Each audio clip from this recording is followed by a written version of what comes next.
साथ में dream liner 787 जो कि हाल ही में पहली बार इंडिया में आया था एयर इंडिया को हैंडओवर करा जाने के लिए। ये चीज के पीछे रीजन जो दिया गया था वो रीजन भी उजागर हुआ है। वो रीजन दिया गया था कि यूएस रूट में कंपटीशन बढ़ गया है एयर इंडिया के लिए।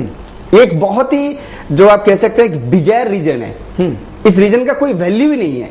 उस रीजन में वहां पर ये लिखित में कहा गया कि क्योंकि ये सिनारियो बदल रहा है, यूएसए रूट की सिनारियो बदल रहा है, कुछ दक्षिणी एशियाई देशों की और गल्फ देशों की कुछ एयरलाइन कंपनियों ने अब नॉनस्टॉप फ्लाइट दे रहे हैं यूएसए को, जिसकी मुकाबला एआई नहीं कर सकता, इसलिए एआई की लॉस हो रहा है। इसलिए उनको लॉन्ग रेंज और एक्सटेंडेड रेंज वाले एयरक्राफ्ट लेने चाहिए। और अगर लेने चाहिए थे तो 40 एयरक्राफ्ट की बढ़ोतरी किसी के समझ में भी नहीं आता है। लेकिन फिर भी उसके ऊपर एक जब मिनिस्ट्री में ऐसा कोई प्रस्ताव पारित होता है तो जितने भी सेक्रेटरीज, फाइनेंशियल एडवाइजर्स होते हैं उन सबको बिठा के उनका मतामत लिया जाता है। तो मिनिस्ट्री ऑफ सिविल एविएशन और नागर विमानन मंत्रालय में एक डेजिग्नेशन होता है एडिशनल सेक्रेटरी कम फाइनेंशियल एडवाइजर। 2004 में एडिशनल सेक्रेटरी कम फाइनेंशियल एडवाइजर हुआ करते थे मिस्टर सुब्रमण्यम। उन्होंने उस टाइम पे उसी मीटिंग में उन्होंने इस चीज को अपोज किया था। As a financial adviser of the ministry उन्होंने इसको अपोज किया था, क्योंकि आज अगर कोई भी operator ministry of civil aviation या नागर विमानन मंत्रालय में एक छोटा सा जहाज लेने के लिए भी अगर अपना अर्जी देता है तो उस अर्जी में उसको दिखाना पड़ता है फाइनेंशियल फिजिबिलिटी रिपोर्ट कि इस एयरक्राफ्ट या जहाज को लाने के बाद क्या वो कंपनी मुनाफा कमा सकता है, क्या वो कंपनी उस जहाज को मेंटेन कर सकता है। लेकिन ये चीज उस मीटिंग में देखा नहीं गया था और इसी बात को लेके मिस्टर सुब्रमण्यम ने इस चीज को अपोज किया था कि नहीं, ये चीज नहीं होनी चाहिए, ना तो ये फाइनेंशियली वायबल है। क्योंकि इसके खरीदी के द्वारा भारत सरकार को एविएशन एयरलाइंस को कितना मुनाफा होगा इसका कैलकुलेशन करने की जरूरत उनको नहीं लगी, क्योंकि अपना कैलकुलेशन और मुनाफा देखा जा रहा था। कॉलर से बात करते, उसके बाद हम होता जी से जानेंगे कि कैसे पायलट ना होते हुए, इंफ्रास्ट्रक्चर ना होते हुए हवाई जहाज लाए गए और अब वो खड़े हैं। कॉलर से बात करते हैं।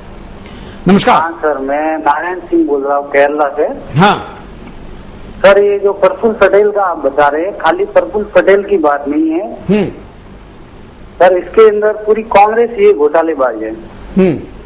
जैसे कि अभी थोड़े दिन पहले कलमाड़ी है, ये राजा है, अब ये जैसे कि आज ये सुशील कुमार शिंदे है, ऐसे कई लोग बैठे हैं इस देश में जो सब घोटाला करते हैं। तो अभी इस सरकार को जगाने के लिए जरा जनता को ध्यान देना चाहिए। बिल्कुल, धन्यवाद।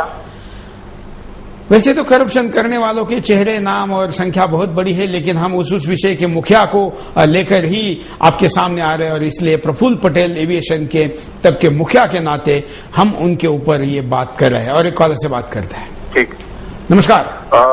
नमस्कार सुरेश जी, बोलिए। मेरा नाम संदीप है, मैं दिल्ली से बोल रहा हूँ। और सबसे पहले तो मैं आपका बहुत धन्यवाद करना चाहूंगा कि आपने इतना अच्छा इनिशिएटिव लिया है हम लोगों के लिए। और आज के टॉपिक के रिगार्डिंग ये है कि प्रफुल्ल पटेल जी ने जो भी किया है ये उनको बचाने के लिए नहीं किया जा रहा है फिलहाल। ये पूरा कांग्रेस पार्टी को बचाने के लिए किया जा रहा है। जैसे कि बाकी घोटालों में है, इसमें भी बातें बहुत डीप में जाती हैं। और ये पूरा कोयले का जो भी घोटाला है ये सिर्फ एयरपोर्ट को दबाने के लिए था, क्योंकि ये कोयला घोटाले से बहुत बड़ा घोटाला है। बिल्कुल, धन्यवाद। ये कोयला घोटाले से भी बड़ा घोटाला है क्योंकि इनमें यात्रियों की संख्या करोड़ों में है। अकेले दिल्ली एयरपोर्ट के ऊपर भी एक साल में 1 करोड़ से ज्यादा यात्री सफर करते हैं और ये दुनिया के व्यस्ततम एयरपोर्ट में से है। ऐसे में पूरे देश भर में, दुनिया में शायद ही किसी देश में इतने एयरपोर्ट होंगे जितने एयरपोर्ट आज हमारे पास भारत में है। और उसके बावजूद भी यहाँ की एयरलाइंस और यात्रियों की हालत खस्ता है और मंत्रियों की हालत मस्त है। और एक कॉलर। हेलो सुरेश जी, नमस्कार। बोलिए सर, मैं जय सोनी। हाँ बोलिए सर। आप जो भी प्रोग्राम करते हैं जिस भी मंत्री पर, हर मंत्री चाहे कोला घोटाला हो, चाहे ऑयल घोटाला हो, चाहे कोई भी घोटाला हो, हर मंत्री घोटाले कर रहा है, तो ये सरकार बनती किस लिए? बिल्कुल। हम 2024 की हर पार्टी तैयारी कर रही है इलेक्शन के लिए कि 2014 में इलेक्शन होकर सरकार बनेगी।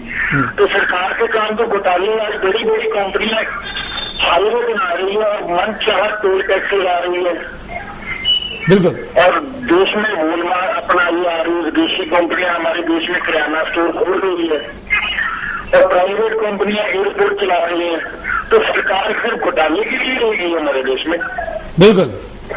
तो सरकार को यही अपने चुनाव में यही सरकार को कहना चाहिए कि हम कम घोटाले करेंगे, देश का विकास की तो बात ही नहीं करनी चाहिए, गरीबी खत्म करेंगे या देश का विकास करेंगे। हर पार्टी को यही कहना चाहिए कि हम घोटाले कम करेंगे जी।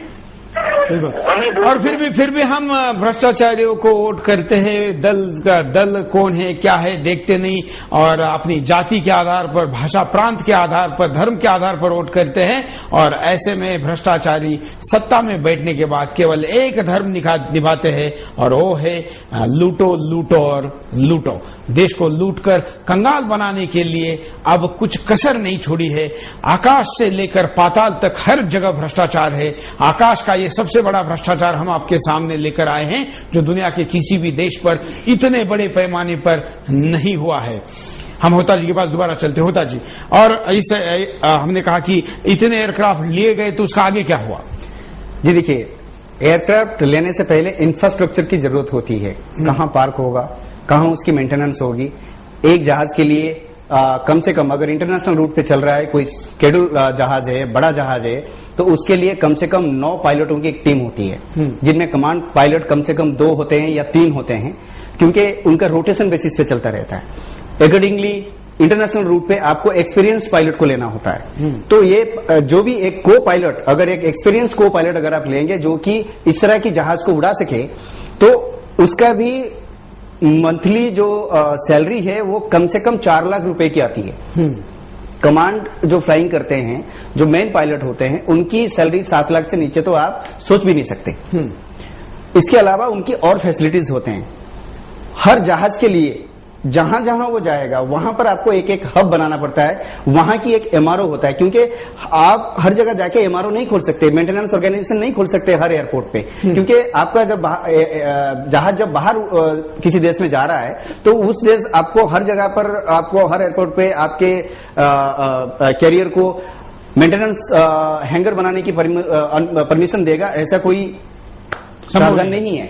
तो इसीलिए आपको उस देश की उसी एयरपोर्ट में अवेलेबल होने वाला किसी एक मेंटेनेंस ऑपरेटर को साथ कॉन्ट्रैक्ट करना पड़ता है, उसको पैसे भी देना पड़ता है। अब बात यह आती है कि अगर 40 जहाज जिसकी डिलीवरी हो भी गई, 40 जहाज जो कि 777 लॉन्ग रेंज और 777 एक्सटेंडेड रेंज, क्योंकि ड्रीमलाइनर तो आपको भी पता होगा कि एयर इंडिया ने अभी केस डाल रखा है बोइंग कंपनी के ऊपर, क्योंकि उन्होंने डिलीवरी शेड्यूल में डिले किया है, वो भी कम से कम 3 साल का डिले किए हैं। अब ये 3 साल की जो डिले हुई ड्रीमलाइनर के लिए, अब उस रूट में जो बाकी जो एयरक्राफ्ट चल रहे हैं, अब वो मोर डिपेंडेबल हो गए, लोगों के लिए वो मोर लॉयल हो गए हैं। तो क्या इस चीज के बारे में उस टाइम में जानकारी नहीं थी? जानकारी थी, सब कुछ जानकारी थी। जबकि एयरबस या बोइंग, आप कोई भी जहाज लेते हैं, एक छोटा सा जहाज भी आप लेते हैं, उसके लिए अगर एक जहाज की अगर आप देखा जाए तो एक जहाज की कीमत अगर 10 करोड़ है, तो उसका आप 5% उसके इंफ्रास्ट्रक्चर और मैन पावर जो रिक्वायरमेंट है, ये जो जहाज है ड्रीमलाइनर वगैरह, इनकी तो कीमत बहुत बड़ी होती होगी। बहुत ज्यादा है। और सुरेश जी, मैं आपको बता दूं, ये जहाज कोई भी कंपनी खरीदता नहीं है, ये सब शेड्यूल एयरलाइंस इनको लीज पे लाते हैं। और लीज पे लाने का मतलब ये होता है कि जब एक सपोज पहले से एयर इंडिया ने 15 जहाज लीज पे ले रखा है बोइंग से, अब वो 10 अगर जहाज और लेने जा रहा है, तो हमेशा ये प्रावधान होता है कि 10 में से 5 जहाज तो लीज वाले जो एक्सपायर हो चुके हैं वो वापस जाएंगे, उसके एग्नेस्ट में नया जहाज आएगा 5, और उसके साथ 5 और एक्स्ट्रा डिलीवरी होगा। लेकिन इस केस में वो भी नहीं हुआ। जो 40 जहाज एक्स्ट्रा आ रहे हैं उनको भी एकोमोडेट किया गया, ऊपर से जो पहले से लीज पे जो जहाज थे उनको भी रखा गया। वहां पर थोड़ा सा बैलेंस ये भी बन सकता था कि जो जिनके लीज खत्म होने को आ गए हैं, 15 साल की लीज में से 1 साल या 2 साल बचे हुए हैं, या तो आप उनको फेज आउट कीजिए, उनकी जगह पे कुछ जहाज एडजस्ट कर लीजिए। वो नहीं किया गया, बल्कि सीधा उनके ऊपर एक ऑर्डर रख दिया गया 50,000 करोड़ का। सुरेश साहब, जो कंपनी एयर इंडिया, जिसकी उस टाइम में जब ये ऑर्डर दिया गया, उस टाइम में एयर इंडिया की एनुअल टर्नओवर 7,000 करोड़ की थी। एक बैंक में भी अगर लोन मांगता है कोई, एक कॉर्पोरेट अगर लोन मांगता है, तो कॉर्पोरेट की एसेट जितना होता है उसके दुगना, मैक्सिमम दुगना उसको लोन मिल सकता है। लेकिन यहां पर 7 गुना 50,000 करोड़। और एक चीज और भी यहां पर ध्यान में रखने वाली बात है, 2003 और 2004 की जो वित्तीय वर्ष थी, उसकी जो लास्ट क्वार्टर, मतलब 31 मार्च 2004 की जो उनकी रिपोर्ट है, उसमें एयर इंडिया की जो प्रॉफिट वो 107.68 करोड़ का दिखाया गया है। और उसके बाद जब ये 40 एयरक्राफ्ट की मार पड़ी एयर इंडिया के ऊपर, तब से ये loss, debt ridden by 40,000 crore और एक estimated loss that is up to 7,000 crore. बिल्कुल, हमें